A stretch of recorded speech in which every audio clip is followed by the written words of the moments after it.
হিংসার আগুনে জ্বলছে মণিপুর। মণিপুরের এই হিংসার আগুনে একেবারে নিধন হচ্ছে সংখ্যালঘু সম্প্রদায়ের মানুষ। বিজেপি শাসিত ডবল ইঞ্জিন সরকারের রাজ্যে মণিপুর, এই রাজ্যে বেশ কয়েকদিন ধরে যে হিংসার আগুনে জ্বলছে সংখ্যালঘু সম্প্রদায়ের মানুষ। এ পর্যন্ত বহু মানুষের মৃত্যু হয়েছে, সেই সঙ্গে একাধিক খ্রিস্টানদের চার্চ পোড়ানো হয়েছে। একেবারে নিধন চলছে সারা ভারতবর্ষ জুড়ে সংখ্যালঘু সম্প্রদায়ের উপর।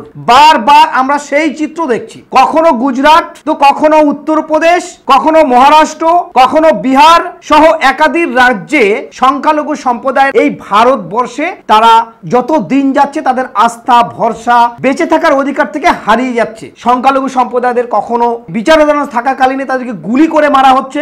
হিংসায় জ্বলছে মণিপুর। দেখা মাত্র গুলির নির্দেশ। রাজ্যের 8টি জেলায় কারফিউ জারি করা হয়েছে। রাজ্য জুড়ে মোবাইল ইন্টারনেট পরিষেবা বন্ধ করা হয়েছে। সেনাবাহিনীর একজন মুখপাত্র বলেছেন, বুধবার নাগা ও কুকি উপজাতিদের দ্বারা উপজাতি সংহতি মিছিলের পর সহিংসতা শুরু হয়, যা রাতে আরো তীব্র হয়। সমস্ত জেলা সফর sub division magistrate, special execute magistrate এই নোটিশ ইস্যু করার জন্য অনুমোদন করা হয়েছে। রাজ্যের শান্তি ফিরিয়ে আনতেই পদক্ষেপ বলেই জানিয়েছে রাজ্যপাল। পরিস্থিতি নিয়ন্ত্রণের বাইরে চলে গেছে মণিপুরে। মোতায়েন করা হয়েছে সেনাবাহিনী। স্থানে কয়েক হাজার মানুষকে সরিয়ে আনা হচ্ছে সেনাবাহিনী স্থলে, তাদেরকে সেনাবাহিনীর তাঁবুতেও রাখা হচ্ছে। একের পর এক যে পরিস্থিতি মণিপুরে তৈরি হচ্ছে, এই আঁচ গলাতে গলাতে এবার মেঘালয়ের মতো জায়গায় পৌঁছে গেছে। 2014 সালে বিজেপি সরকার ক্ষমতায় আসার পরে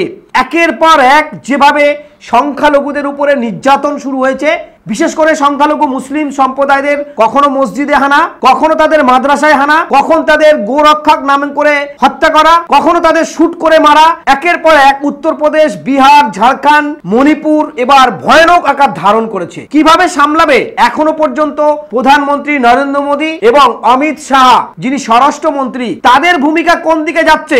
বারবার এই পশ্চিমবঙ্গের মতো জায়গায় একটা জিনিস দাবি করে আসছে, ডবল ইঞ্জিন সরকার দরকার। তাই ডবল ইঞ্জিন সরকার যেমন মণিপুরে আছে, বিজেপি শাসিত মণিপুরে, সেখানে যদি সংখ্যালঘু সম্প্রদায়দের এভাবে নির্যাতন হয়, এভাবে একটা সম্প্রদায়ের উপরে বারবার আঘাত আনা হয়, যে পরিস্থিতি ঘটছে, তাহলে এই পশ্চিমবঙ্গে যদি ডবল ইঞ্জিন সরকার অর্থাৎ বিজেপি ক্ষমতায় আসে, তাহলে কতটা পরিস্থিতি ভয়ঙ্কর হতে পারে। বুধবার বিভিন্ন ছাত্র সংগঠন অল ট্রাইবাল স্টুডেন্ট ইউনিয়নের ব্যানারে মণিপুরে 10টি জেলায় মিছিল করেছে, যাতে বিপুল সংখ্যার মানুষ অংশ নেয়। বিক্ষোভকারীরা মৈতিক সম্প্রদায়কে উপজাতি মর্যাদা দেওয়ার বিরোধিতা করেছে। গত 19 এপ্রিল মণিপুর হাইকোর্ট তার একটি সিদ্ধান্তে জানায় যে সরকারের মৈতিক সম্প্রদায়কে উপজাতি বিভাগে অন্তর্ভুক্ত করার বিষয়টি বিবেচনা করা উচিত এবং হাইকোর্ট এর জন্য রাজ্য সরকারকে 4 সপ্তাহ সময় দিয়েছে। রায়ের প্রতিবাদে মণিপুরের বিষ্ণুপুর, চন্দ্রচূড়পুর জেলার হিংসা ছড়ায়। সরকার 5 দিনের জন্য